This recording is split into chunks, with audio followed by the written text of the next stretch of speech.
back later, or anyone who's not had the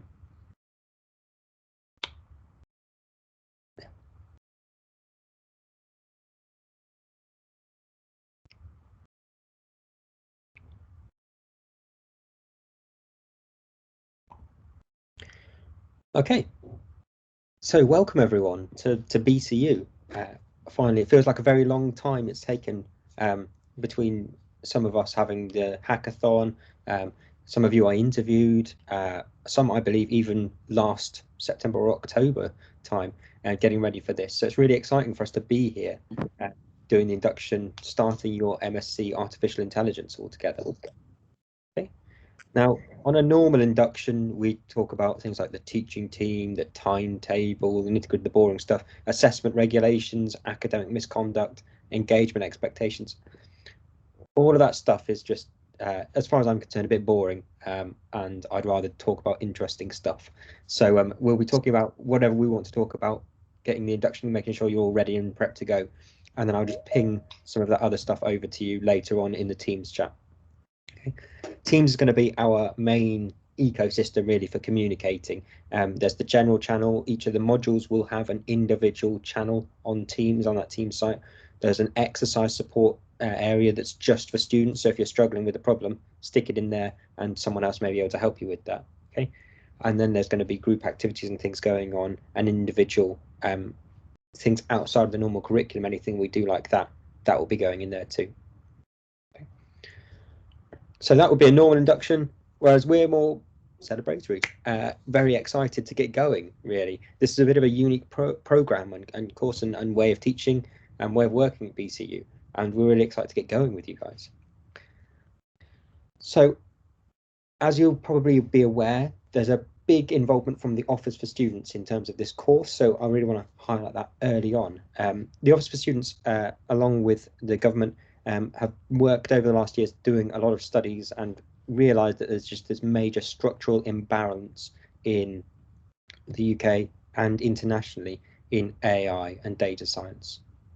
Okay, there are far too many people like me, I'm just going to call it as it is, white men dominating the field that's not making it not representative and not able to adapt to the challenges and changes of the world.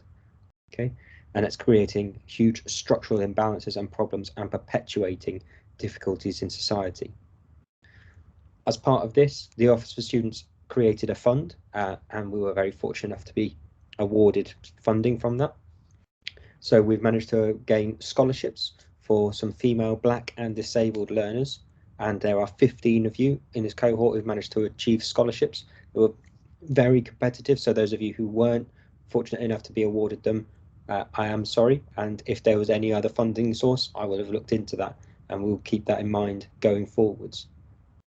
So we're looking to try and perpetuate and deal with this problem, this structural imbalance. But beyond the scholarships, we want to make sure that the program is approachable and suitable for people from all demographics, that we're teaching representatively across everyone. Not only have the Office for Students given us funding for scholarships, they've also given us funding for marketing and for engagement activities. And the way that we deal with all of that is through what we call the RAISE project. RAISE being an acronym for Raising Artificial Intelligence Skills and Employability. RAISE is the banner and wraparound project that sits over the top of the MSc AI. So RAISE, the aims of the project were to create this conversion course, MSc Artificial Intelligence, and we started as a team huddled around a desk in 2019 trying to work out what on earth this course should look like, how on earth we should try and attract you onto the program, and how do we make sure that you succeed.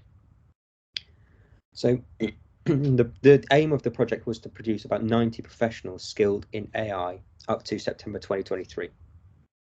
We would give 100% scholarships to people who were Black, female and disabled wherever possible, who were UK nationals based upon the BCU aim and trying to help with equality, diversity and inclusivity.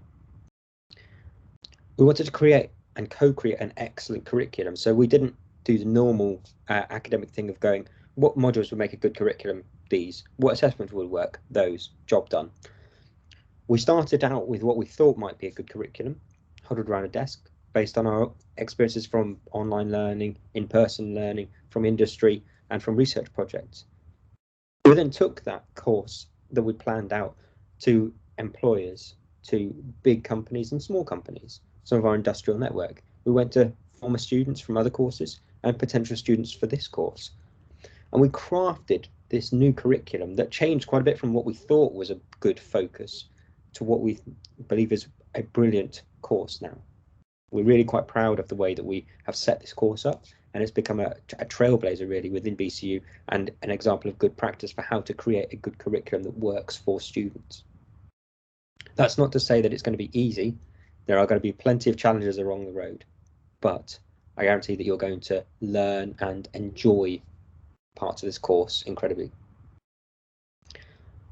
So co-creation was a big part of this, and then there was the marketing activities within the university and externally too. So doing conference style events, doing the hackathon, that was a relatively unique thing at BC. We have run hacks before, but they've been far more closed or for a specific purpose. This year was the first year where we ran a hack that was a teaching element and then a practical element in the group structure that some of you have engaged with. And I think that's been a roaring success really, as far as we're concerned from a teaching point of view and based on all the feedback that we're getting. So we'll be looking to template that forwards, and hopefully some of you will be the future Yasmin and Mohammed and be able to support me and the teaching team in running the hack next year.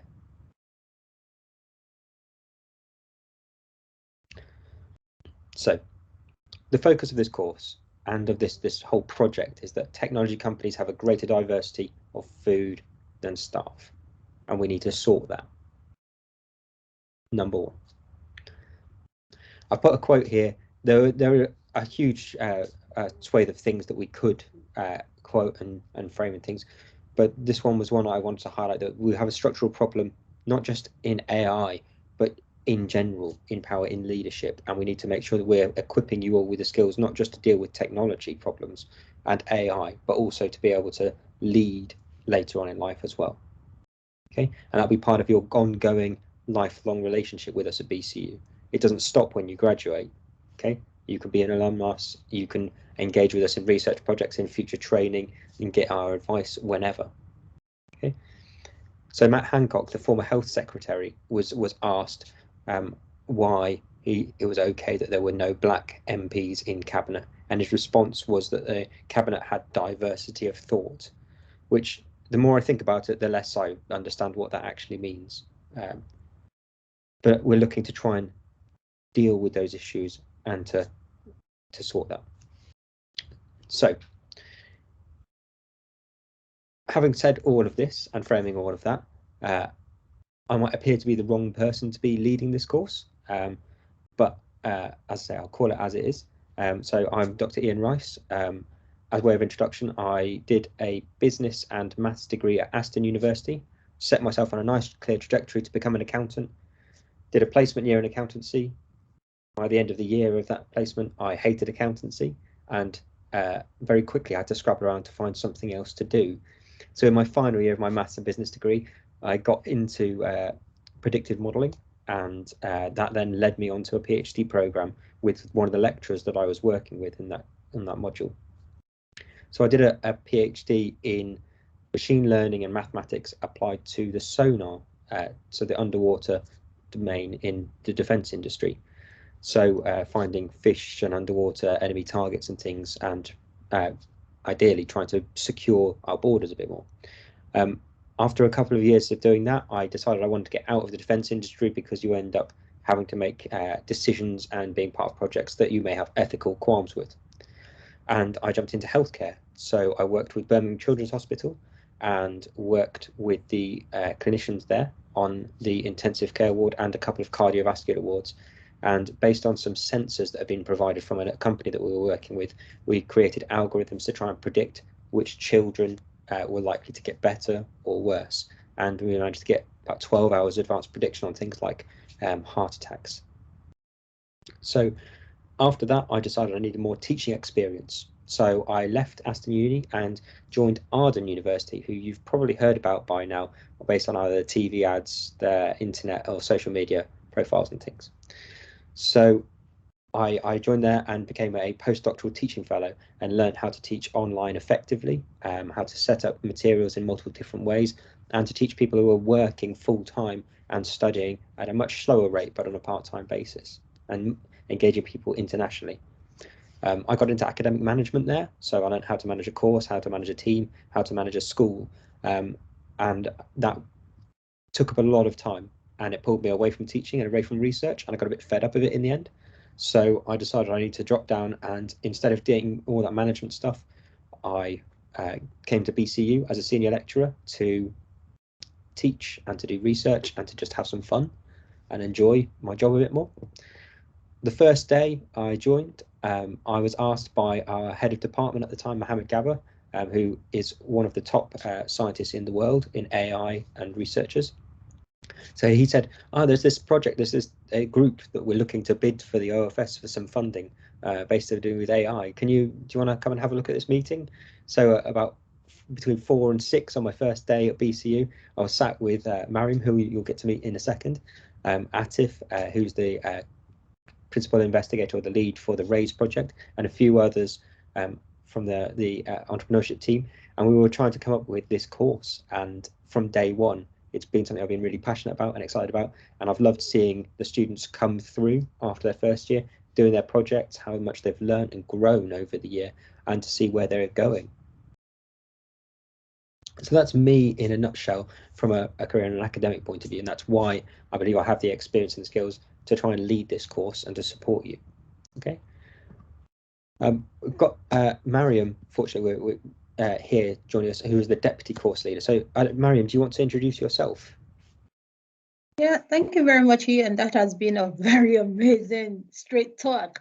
Good morning, everyone. My name is Mariam Adedoyin-Lowe. I'm not going to have a very long introduction of myself because my CV is not as lengthy as that of Ian Rice. So yeah, my name is Mariam Adedoyin-Lowe. Like I said, I'm originally from Nigeria. I can see some Nigerian students joining us, and that is really good.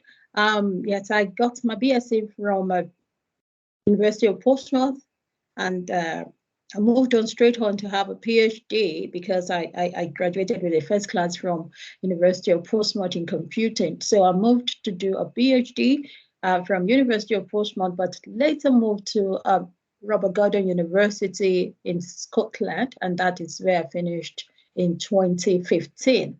From 2015, I went back to Nigeria, did a little bit of teaching, and of course, I must say that the Nigerian teaching scope did not really match up with what I wanted. I wasn't really used to Nigerian university setting. So I came back to the UK in 2017 and I joined Birmingham City University.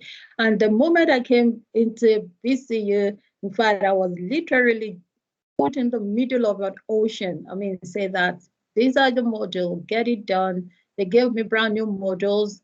I developed brand new modules. I even led a couple of brand new modules. And I was wondering, why would you want to do this to me? I thought I would be shadowing for some time before I even get into class, but no. And that has really helped me to develop over time. Over the course of 4 years, I have led 3 modules, including the master's project, which is a massive module.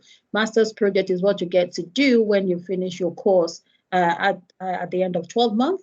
And now I have moved on. I mean, I led that module for 4 years, which of course had to do with all the courses in the School of Computing, but now I have moved on and it's now been given to another colleague to handle, probably for another 4 years. But yes, Ian said something that, of course, as a course lead, it doesn't really look like what you will think that this course is all about. I mean, trying to target women, Blacks, and stuff like that. But then I would say that at least I look like one of you. I am a woman, I am Black, and if I could succeed in the STEM, you should be able to succeed, because I came from management background back in the 80s, 90s, and after working as an administrator for like 16 years, I came back and I said, okay, I think I want to try my hands in computer science, which of course I've been doing for about 11, 12 years now. 2008 up until now is about 13 years. So yeah, my research is basically in the field of social media analysis. I analyze what is going on Twitter, on Facebook, how people feel, the pulse of people, and how you can use social media to make decisions, in every in different domain, politics, sports, entertainment, and all that. So really, it's a privilege for me to be a part of it. The good thing is that I was one of the members that won this bid when we started back then in 2019 before the COVID. And Ian came that evening and said, I'm Ian Rice, and I just joined you today. I just joined VCU. And I said, oh, you just joined VCU and you're moving straight on to this very, very mammoth task. It was really a mammoth task, but we're quite happy that we are one of the few universities in the UK that won this scholarship, and that we hope that you all will benefit from it through the amount of experiences you're going to be getting. And I hope that you will be able to move on from here to getting, for those of you who are not already in computer science, machine learning field, you'll be able to make a decision after this MSc, and yes, you'll be able to do great things. Yeah, that will be all for now. You're all welcome, and I'm happy to have you all. Thanks, Mariam. It's great. So I think I would like to highlight as well, at BCU, we are very passionate outside of this project about pushing forwards with what we call the EDI, so the Equality, Diversity and Inclusivity agenda, and especially in computing. I'm very proud of the fact that our head of department, Dr. Jagdev Bogle, who awarded the prizes for the hackathon, is one of a handful at most of heads of department in computing in the UK that is a woman in tech. And she's fought an awful lot of adversity over the years in rising to that position, but she does an incredible job, and I'm really proud of that fact that we've got her representing us. So apologies if you've watched the videos and the information online over and over already. I'm just going to give that brief overview of the course, just to make sure we're on the same page, at least for the first bit. Okay, some general information before we move on. So some of you have attended the hack, and that's absolutely brilliant. You'll have seen some of the introductory IBM Open Data Science for All material that I ran, and I shared the link for the IBM Python for Data Science course. I've got the link for that in case you haven't, and I'll post that in the chat slightly later on when I come to that slide. So that was the idea, that you do that before the course. Now we're starting in September, so you'll start your first module with Salama Abu Ramilia, who is running the Computing for AI module, and that'll be Mondays and Fridays that we'll be teaching on for the whole year. Okay, so next Monday he'll be teaching and bringing you up to speed with Python programming, and he's got a gentle introduction into programming as a background foundation part, and then looking at some of the more advanced concepts. It's really important that you try and keep up and attend and make sure you're engaging in the sessions and the labs. Talk to us if you're struggling. Myself, Mariam, Salama, the whole team, we need to know if you're not keeping up, because this course, the structure of block delivery that we call it, so you do one module every 4 weeks, that can work like a treadmill. And when you fall off a treadmill, you tend to fall off hard, but we can pick you back up again. Absolutely. We just need to know that you think you're falling off or you're struggling to keep up with the pace. Okay. But we'll set you activities outside of class, inside of class, get you working with each other. You don't just have to communicate with us though. Okay. You can support each other. The group that are on their projects at the moment, who've been doing this course last year, formed an incredible support network, actually, and managed to help each other based on their own understanding and skills that they developed over the year. So I really think it's going to be important for you to make use of each other as well as us. Okay. So you do computing for AI, learning about programming and some of those general skills and structures and things, to then build into data viz. Okay. And that'll be led by Osama. who's a new researcher at BCU and is working on explainability of AI, which visualization is the best way of trying to explain anything, a proper visualization mechanism. Then you'll go on to machine learning, and that'll be the last module you study in semester 1. That'll be led by Besha. Then you've got the break over between December and January, so a few weeks off, and you'll move on to the coupled modules, applied AI sorry, and deep learning. I'll go into these modules in a bit of detail in a minute, what you're going to cover in them and how those work, because those are very interesting and unique modules specific to this course.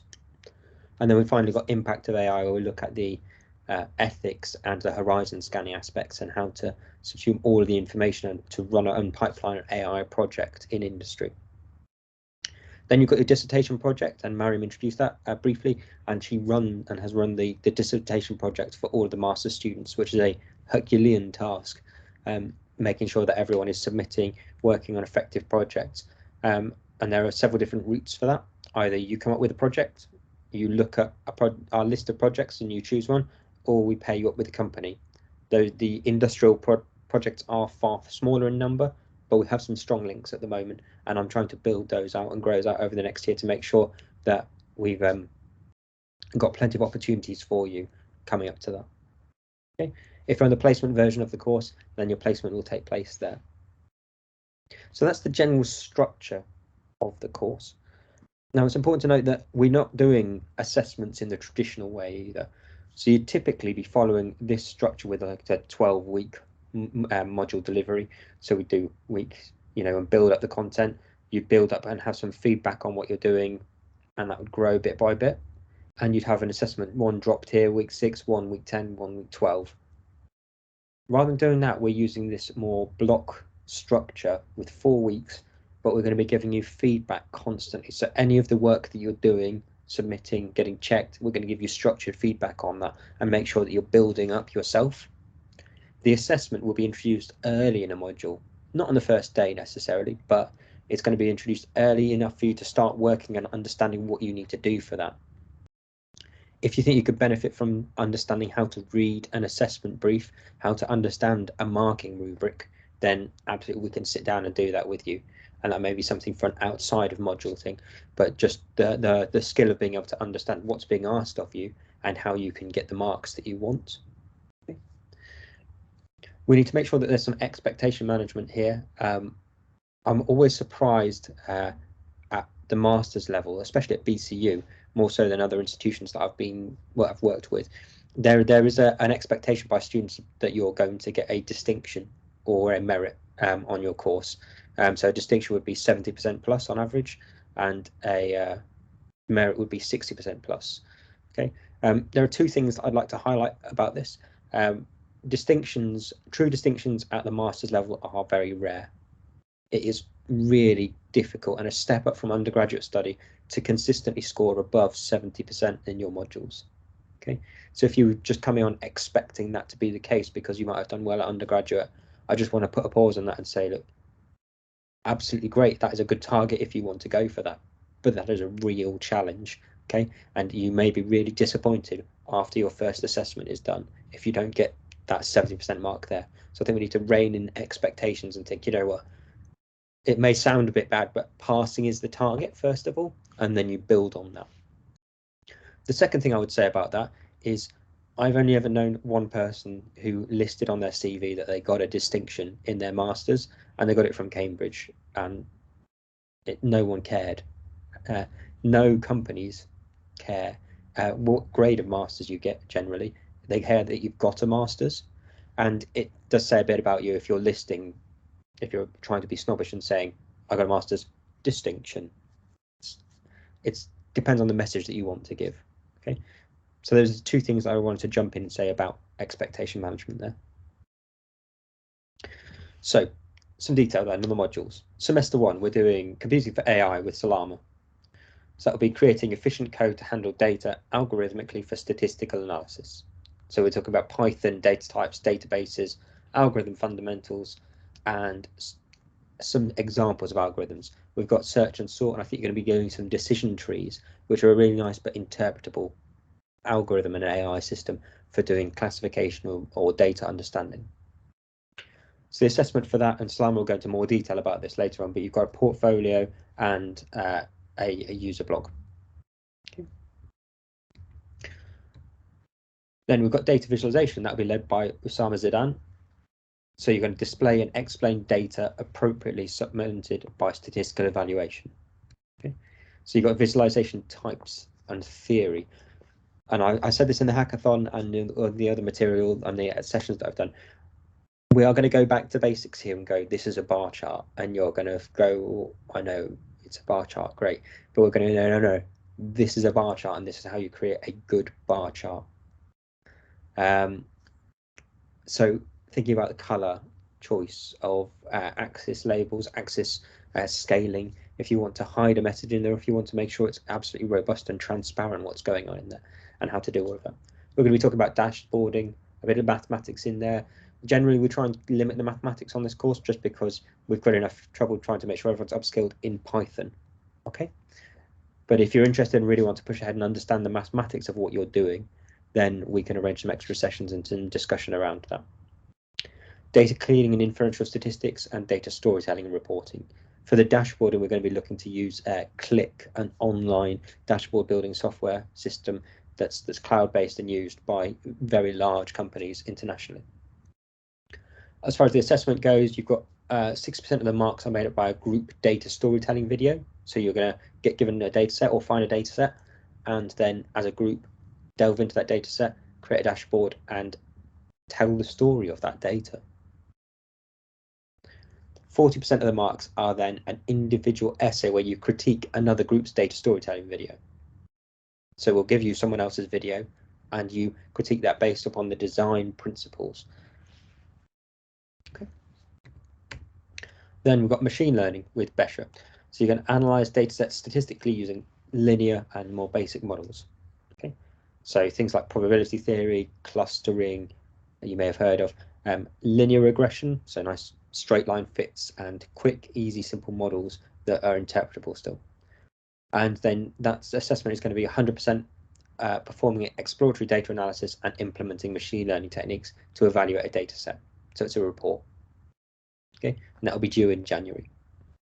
So you can work on it over the Christmas break if you need the extra time to work on that. Absolutely. Semester 2, we've got these coupled modules. So that'll be applied AI and deep learning. And Hansi's going to lead you through the applied AI, and we're going to have a tandem teach for the deep learning. So I've not listed the names there. So you're going to look at each of the different core areas that AI is applied in. So in applied AI, you're going to understand that application domain first. And then in deep learning, you're going to use the deep learning, the cutting edge AI tools and techniques in that area. So we're going to look at things in applied AI like time series, so data that varies over time. Natural language, so text, words, sentences. How do you deal with those algorithmically, mathematically? How do you transcribe those and see what's going on in there? Images, understanding what an image or a picture actually is, and then how we can operate on that using our programming skills.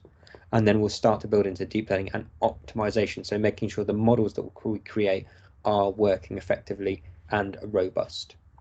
Then we get into the deep learning aspects and understand more about deep learning, cutting edge algorithms, and then apply those in these core areas. So image analysis, reinforcement learning, so getting computers to learn tasks on their own in a semi-structured way. That's how they get computers to play games, for instance, and how they did the AlphaGo system that played Go better than the world champion. The assessments for this are quite unique as well.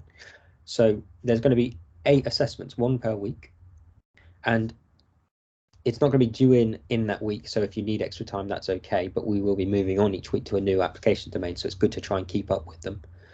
So we'll give you a data set and you're going to try and create a model that predicts something. So either predicts the future values of stock price or looks at a load of images and says, well, these are zeros and these are ones, and we'll see which, what your classification accuracy is, or understand something about the data, or one of the natural language processing tasks was to get a AI system to be able to write a poem, and whoever wrote the best poem got the highest mark. So we're going to grade you along a curve, and you're going to be competing with one another and with your lecturer to see who can perform the best. Anyone who outperforms the lecturer gets 100% on that mini assessment. Because if you can beat us, I think you deserve it. Okay, so you just have to create a model and apply it to that data and give a little 300-word explanation of what you've done and why, just so that we know that you've created and understood what you're doing. Final module, led by Luke White, is the impact of AI. So we're going to be critically evaluating the risks and benefits of AI systems. So look at project life cycles, horizon scanning, ethics, and applications. And I think this was the point when the rest of the students started to click and understand what they'd done and why we taught them in the way that we had over the past months, and to see and understand the scope of the AI tools, techniques, and models that they'd learned and understood now. So the assessment for this is a 50-50 split. So 50% of the marks are for a small group debate on the ethical implications of a case study AI system, and that was really exciting to run and to see for the students this year. The other 50% are an essay where you evaluate technological developments of AI in an application domain. So if you want to look at agri-farming, for instance, smart farming, smart cities, AI in healthcare, AI in democracy, great. Seeing and writing about how AI is applied in there, what the future looks like there. So there's the modules in a bit of detail. I've not had any questions pop up, so I think I'm guessing it seems clear what we're doing over the next few months and what the plan is.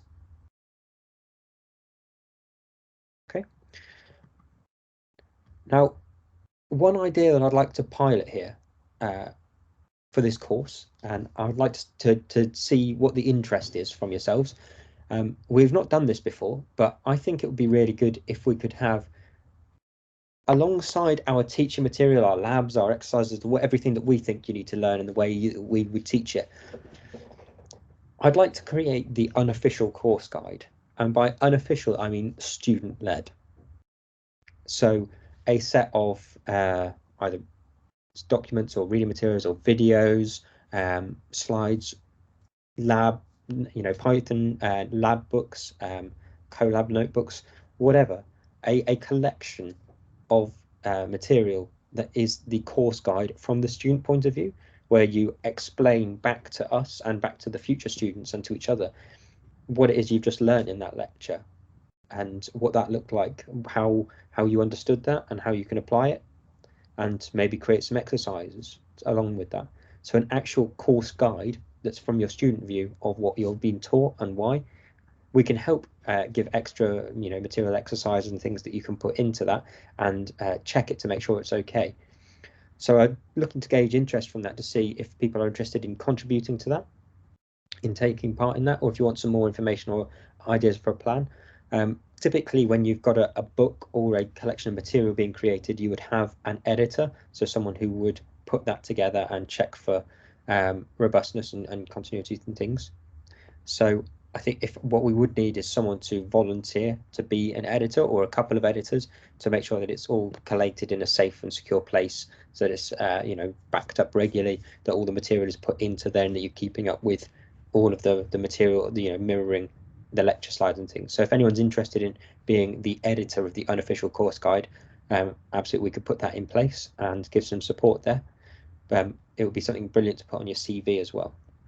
So if people are interested in that, if you want to ping me a message on Teams or send me an email, if anyone's interested in being the editor as well, state that specifically, and then we can put together a team of you and make sure that you're prepped and ready to keep up with that. Benjamin, do we attend in person on Monday and Friday every week, or do we alternate 1 week on campus, 1 week off campus? So Benjamin, you are on campus every week, every Monday and Friday. Yeah, we were very fortunate that we managed to get you set up to be 100% on campus every week.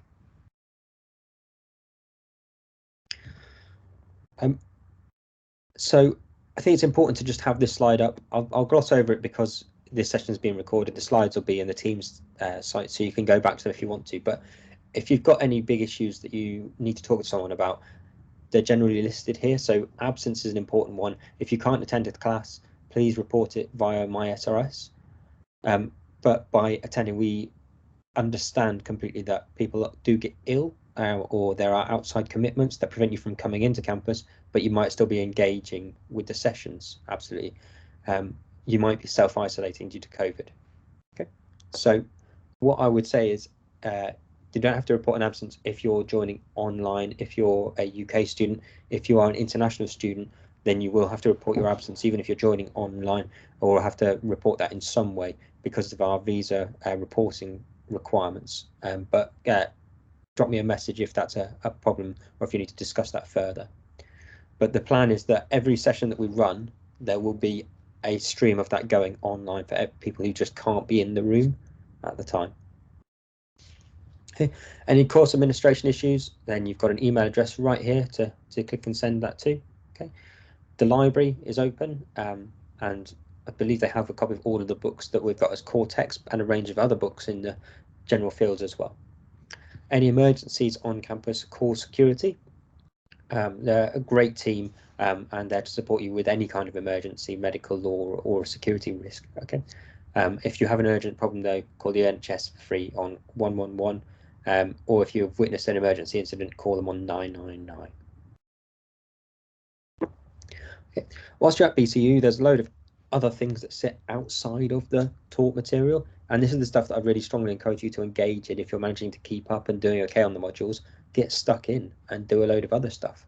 So we've got an example here, Birmingham Open Hack. We've managed to get partnered with the Open Hack team, and there's an upcoming NASA International Space Apps Challenge.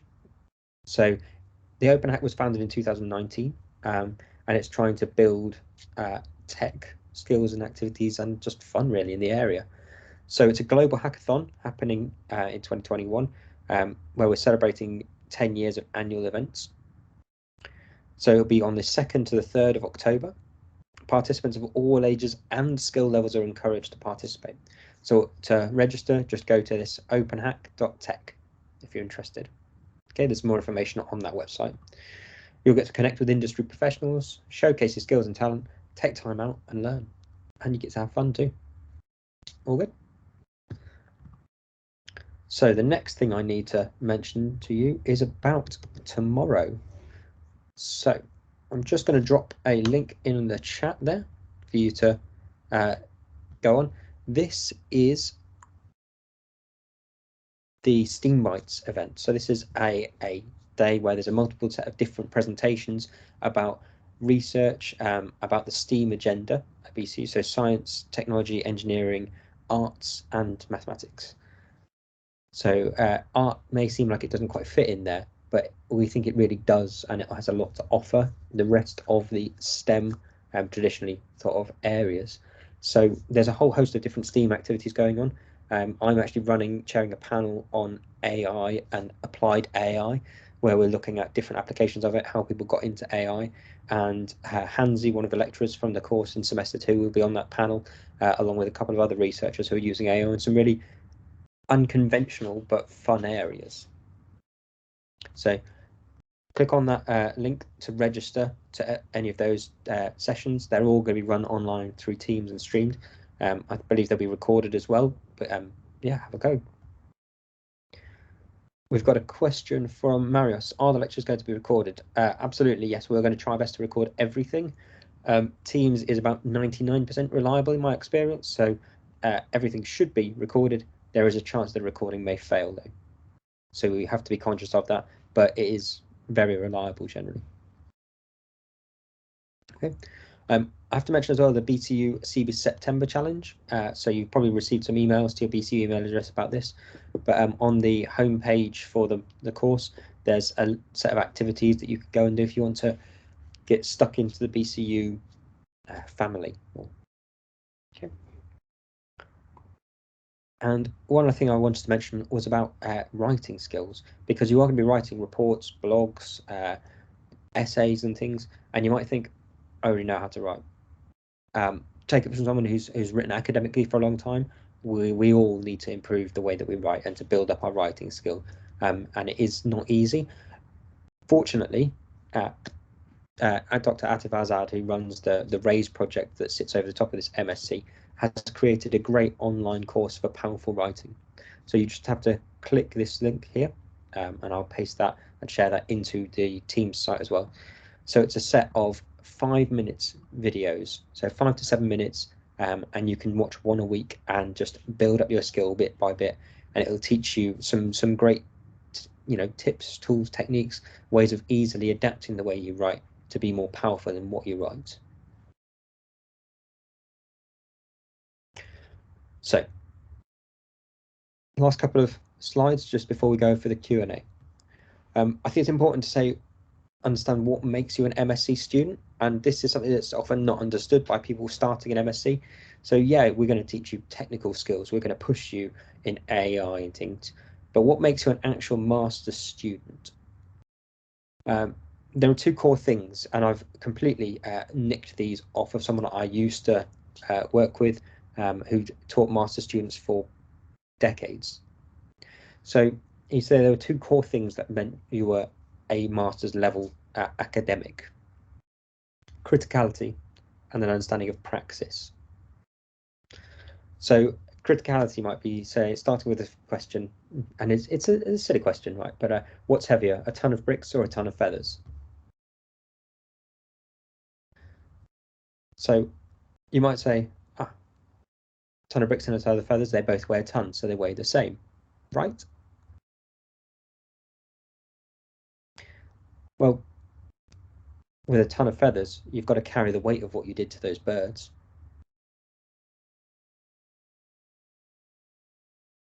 Which you may think, you're being facetious. A ton of bricks, what's the damage been to the environment for that? Where have those bricks gone? Because we know that bricks and building materials are disproportionately moved to the Western world, to the developed world. Is the weight on society far more from those bricks than from the feathers? And you see, all of a sudden, based on a silly question and being picky, shall we say, you're easily starting to drill down by critically asking and dissecting the question and the information behind that, and your understanding and societal impact of what's going on in each of those things. And you can easily turn this into an essay or a full structured writing piece. And then we've got praxis on the other side. So what colour's grass? So we've got theory and praxis. And in theory, everyone might turn around and be saying at the computer, well, grass is green, right? Is it always green? In the summer, when it's completely dry and scorched, it may be brown. Maybe you've got bamboo, which is a type of grass, and that shoots up purple. We need to make sure that we've got an appreciation not just for critically delving into what's being said and taught and what's going on in the world, but we need to look at the practical implications of that too. That's what makes you an MSc student. It's worth also highlighting that an MSc is different to an undergraduate degree because part of what you're paying for and the value to you is each other. It's not just us and what we're teaching you and all that stuff. Obviously, I think that's important, but each other and your access to each other and your networking that you're going to do. Okay, some of these people that you're in the group with hopefully will be friends for life, and they often are. They might be the people that you work with, that you start a company with, or the people who get you a job later on. Okay, so treat each other like a networking group as well. Get to know each other, get to understand each other. You're going to support each other during this course, but beyond, hopefully. So, induction week. We've got time now for any burning questions. This is the last slide in the talk. I'm just going to paste the link for that IBM Python course for anyone who hasn't done that. Okay, so you can just click on that link and go online there. There's an introduction to AI lecture, so a lecture that I'm going to share. I believe I shared this during the hackathon, so if you've seen that, don't worry. Okay, on Thursday, there is the Steam Byte sessions, so sign up to a load of those. Get stuck in if you've got the time. If you want to come to my talk, great. You might get some questions answered or come back with more questions afterwards. That's absolutely fine. And getting set up. So I'll post a message in Teams about that, but in essence, making sure that you can download Anaconda or Spider. I'll share a link for that as well. Get that set up on your computer, and then when you're working not on Google Colab, which we will predominantly be, then you're set up on your laptop ready to work for that. For Friday, we've got a group project activity, and I always like to do this. It's not obligatory, so we're not assessing it or anything, but it's a great opportunity for you to get to work with each other, spend a bit of time together, and start working on AI and thinking about things critically, and show some of that knowledge and understanding. So we've got a video there that I'll paste a link for of a deep fake. If you've not heard or don't understand deep fakes, watch the video, but also go away and do a bit of research. You'll find out quite quickly what they are. There's countless examples of them, but this one here is a quite pertinent and an emotive example of a young man in America who's encouraging people to vote, and he's doing so 2 years after he died at the hands of a gun violence incident. So this is people take his parents and the tech team around them took video imagery and all the information, the sound from recordings and all of the memories from him. So have a watch that video, and I'll tell you put you into groups, use the team site, and you get to create a poster, so an A0 size poster on deep fakes applied in a particular area that you're interested in. And to talk about so a poster that says what deep fakes are, the kind of tools or techniques that may be used in them, and an example of that, and what the impact of that could be. Okay. I've got pre-reading for Computing for AI listed there. There isn't currently any pre-reading, so you don't have to do anything on Friday around that. But if there is anything, as Salama thinks, I'd be really good if they did this just before the Monday session, then I'll post that in the team site. So keep a check on that. Okay. I'm going to paste some other videos. There's a university assistant app, which is absolutely brilliant, second to none really. So I'll be sharing that in the team site. So download the app. If you can, download Teams and Outlook, so the email system, onto your phone. I recommend that, not necessarily to make sure that we can call you in an instant, but more so you're keeping up constantly with the communications and things that we've got. Okay. So that's the end of the slides. We've just had a whole host of questions come in, so I'll try and work through those one by one. But if you've got any other questions or anything that you want to say, absolutely, let's get it in the chat now and I'll start going. So what was the link for the help for powerful writing? That is a great question. Let's get powerful writing up.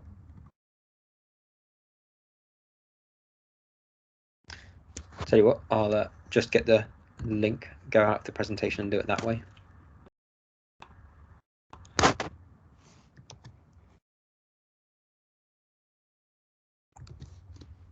There we go. Despite saying tiny URL, it's pasted absolutely massive.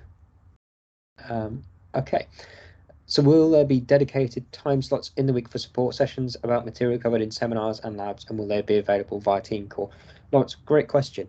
So Salama is working out when would be best to do midweek support sessions, which can be recorded and things. He'll talk to you about that on Monday. Okay, so that'll be above and beyond the taught hours. Which room will be attending on Monday or Friday? Well, we need to have a laptop with us, Steve. So great questions. One, if you've got a laptop, then great, bring it. If not, don't worry. Okay, we're teaching.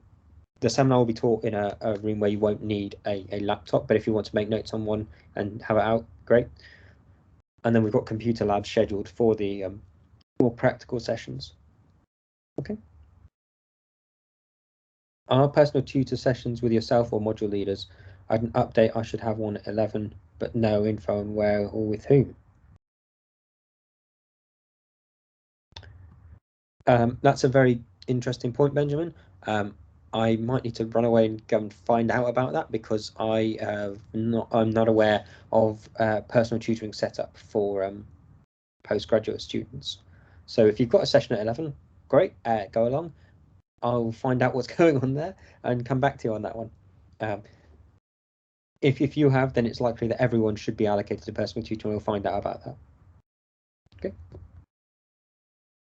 We generally at BCU use personal tutoring sessions to check in regularly, to keep on top of, make sure that if there's any issues cropping up, that you've got someone dedicated for you to go to from an academic standpoint, and and get that sorted as soon as possible. Can you get the link to the Introduction to AI lecture? This session? Absolutely, you can. So tell you what, I will upload it into the files here from the chat.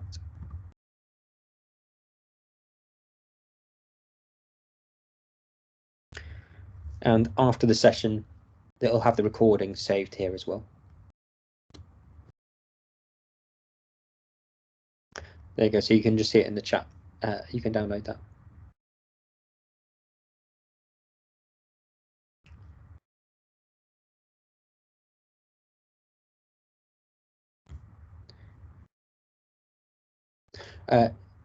Yep. So Chaitanya, the message just above the one that you've said has that. So Mohammed Hassan, as my visa application is in process. Yep.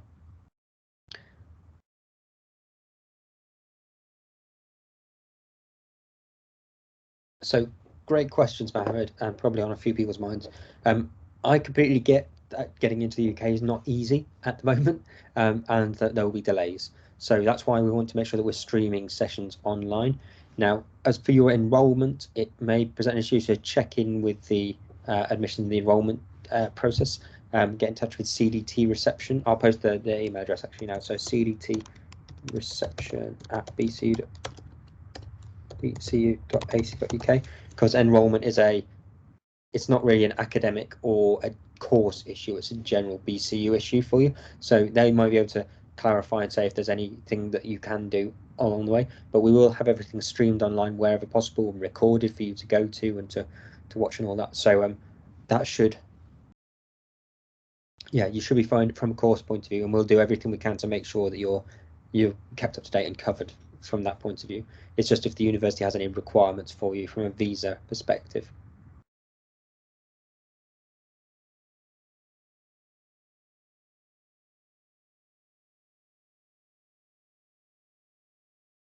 Okay.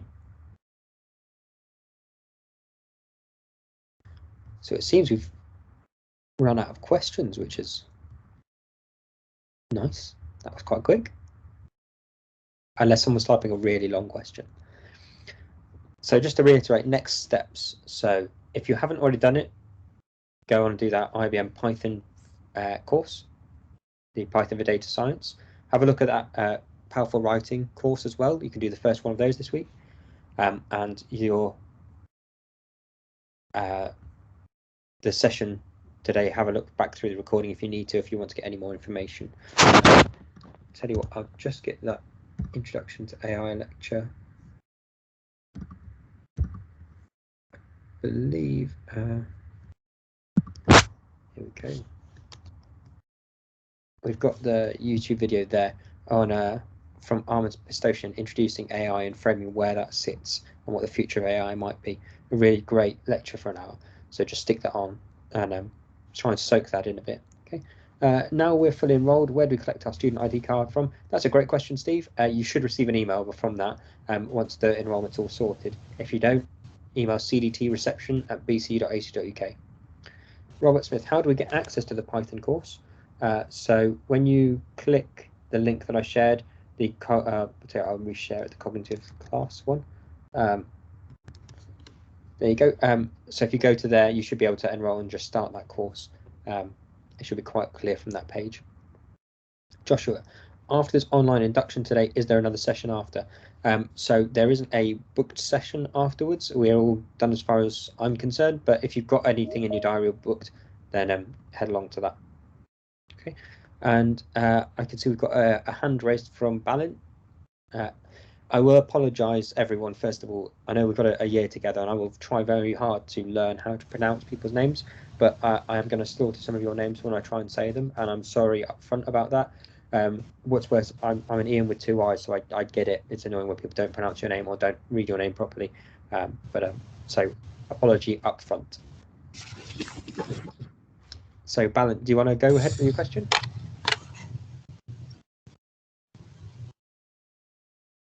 Hello, Dr. Rice. Can you hear me? Yeah, I can hear you. I don't see any of the comments you made, because when I click on comments, So chat in channel meetings is only available for team members. And Okay, so where can I get those links, especially for the IBM Python course? Yeah, so don't panic at all. What's happened probably is you've joined this. Have you joined this from as a guest? Yes. So if you check your emails, the BCU emails, Yes. you will have received a link. It'll say Ian Wright has invited you to this Teams site. Click, go to Teams, and then you should be able to go to the MSc AI 2021 group. It's called in Teams, and that when you go to there, you should see all the comments in the general area. All right. Yeah. Yep. Okay. It's right, just because to stop people who are just pulled into meetings or guests or externals who've joined the meeting from being able to see all the comments and history that's gone on. Yeah. Oh, that's great, Alice. So thanks for sharing that. There's a big welcome fair in Curzon and Gospel Street to join clubs and societies this afternoon. Great. If you're nearby, get stuck in. Go and find out what's going on. It would just be a great opportunity to get food. I don't know if they're doing that at the moment, if that's COVID safe, but go and find out. Like I said, if anyone's interested in that, the unofficial course book, either editing or oh, they are doing street food. Why couldn't we do this in person? So anyone is interested in doing the editing or being a part of the unofficial course guide, send me a Teams message or an email, and I'll get a roster and a group built up. As far as tomorrow goes, you've got the link to that Steam Bytes session. So go to the Sway site, register, and you get the links and join those and sort of soak up that, see what research and stuff is going on at BCU in the computing area. And then get yourself set up with Spider and Anaconda for Python. And then Friday, I'll explain on Friday morning what your group project is and what I'm expecting people to do. Okay. Any questions, any concerns, any issues, you've got my email address. You should have it already, but I'll just paste it here. Again, just in case you need it, ian.rice@bcu.ac.uk. Drop me an email or a message on Teams, and I'll get back to you as quickly as I can. But chances are, if you have a question or an issue, you're not the only one, 100%. So share it in the MSc AI 2021 group Teams channel, and other people will also be able to benefit from the response there. Okay. Whilst you're studying your modules, every now and then, over a weekend or whatever, if I find something interesting that I think might be relevant to you, I'll drop that in the chat. Feel free to do the same if you spot anything, an interesting use of AI or an interesting, conference event, something that's going on. Drop it in there. It'll be great to build this nice community of you, so that you're building it not just in what is being taught, but everything else that's going on in the area too. Okay, so it seems like we've run out of questions. So I'm going to call the meeting to a close. Thanks everyone for coming along. It's been great, and yeah, look forward to seeing you when I see you on campus. And Salama's looking forward to seeing you on Monday. Thank you, everyone. You take care of yourself. Bye. Bye, Ian. Talk to you Bye, later. thank you. Bye, everyone.